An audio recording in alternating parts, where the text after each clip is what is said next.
We're now delighted to be joined over the telephone by His Excellency Ambassador Hussein Haridy, the former Assistant Foreign Minister. It's a very good afternoon to you, Mr. Ambassador.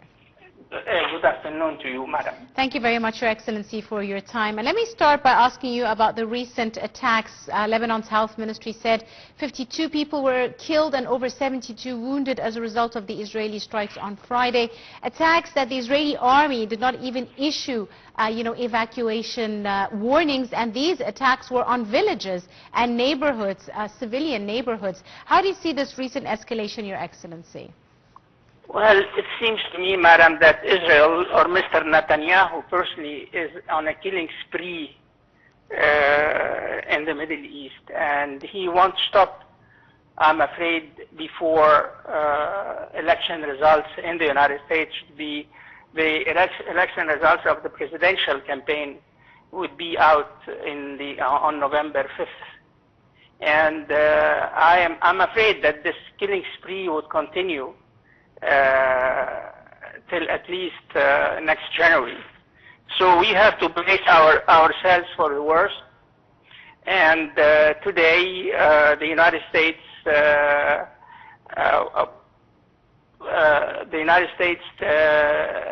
brought to an end its mediation between Israel and Lebanon. And God only knows when the talks or the mediation would resume. Indeed, Your Excellency. Now, we've seen the Lebanese Prime Minister accusing Israel, saying that, they have rejected any sort of negotiation or reaching a ceasefire. The renewed bombing of Beirut's southern suburbs further confirms the idea that the Israelis are rejecting all efforts being made to secure any sort of agreement or ceasefire. How do you see these recent statements by the Lebanese Prime Minister, Your Excellency? Well, the statement reflects the sad reality on the ground. Yes. That the Israeli government is not interested at all in reaching a ceasefire unless Lebanon would accept its conditions. And the conditions that the Israelis and supported by the United States administration, of course these conditions no sovereign country would ever accept. So Israel wants to impose its conditions not only in Lebanon, but in occupied Palestine, Gaza, the West Bank, but fortunately, the resistance, the Palestinian resistance and the Lebanese resistance, are doing fine, and they are really fighting back. And let's see what would happen after November 5th. Indeed, Your Excellency. And finally, on the ground in Gaza, we're seeing over 43,315 deaths have now been confirmed over this year-long aggression by the Israeli occupation forces, and including the recent 55 deaths over the last 24 hours. And of course, again, a call for the continued and sustainable delivery of aid, whether it is food or medicine. We're seeing shortages when it comes to food and medicine, even water, for the residents of Gaza. How important do you see the calls, even by the United Nations and other aid agencies from all around the world, which are keeping an eye but still not doing enough to ensure the sustainable delivery of aid? Well, as far as the United Nations or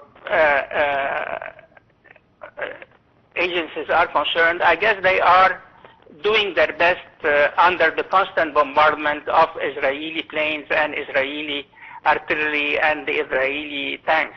Mm-hmm. So I have no doubt about the United Nations, but now the only stumbling block is the Israeli government and the Israeli army. And this morning there was a warning coming out of the United Nations that the situation in northern Gaza is, and I'm quoting from the warning, yes, from the UN warning, that it's a near-death situation. Yes. So that's really the sad reality unfolding before the eyes of the world, before the international community, and I guess not only the Israeli government is responsible for what's going on, has been going on in Gaza and the West Bank, but the American administration also.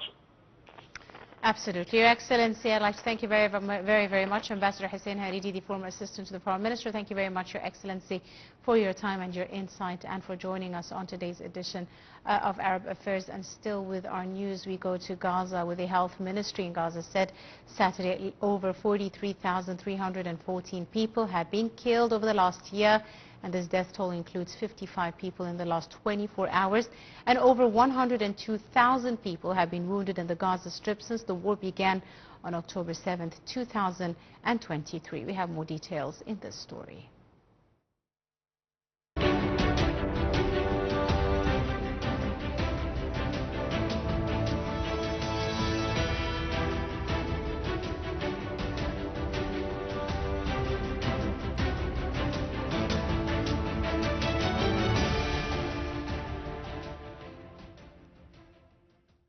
A number of Palestinians were killed and others wounded in Israeli occupation airstrikes on Gaza City and in central Gaza. Local sources said 3 Palestinians were killed in the northwest of Gaza City. In central Gaza, 5 were killed and others wounded in a bombing in Nusayrat camp in the central Gaza Strip. Hospital officials said Palestinians recovered the bodies of 25 people killed in a barrage of Israeli aerial strikes that began on Thursday. Israel has stepped up its offensive against Hamas's remaining fighters in Gaza, pulverizing areas in the north and raising fears of worsening humanitarian conditions for civilians still there. Israel also pressed on with its bombardment of Gaza on Friday, where a barrage of airstrikes hit central Gaza's Nusayrat refugee camp, and according to health officials, killed at least 21 Palestinians, including an 18-month-old and his 10-year-old sister.